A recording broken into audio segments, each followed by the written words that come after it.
Floppy and the skateboard. Biff and Chip were at the skateboard park with Wilf. Wilf went fast. He did a jump. Then he did a turn. It was a fantastic trick. Chip had a go on his skateboard. He went down and up again. Biff went down the ramp, too. "This is fun," they said. "Fantastic," said Wilf, "do it again."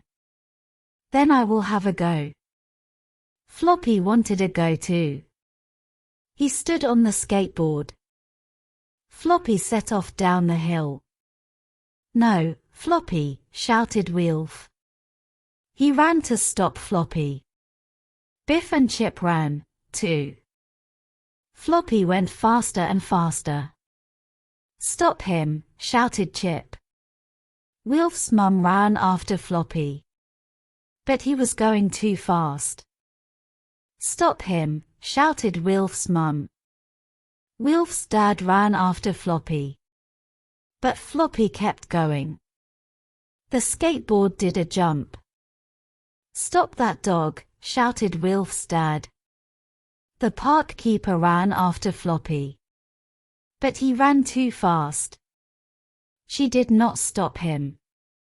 "Splash Floppy into the pond." "Good trick, Floppy," said Wilf.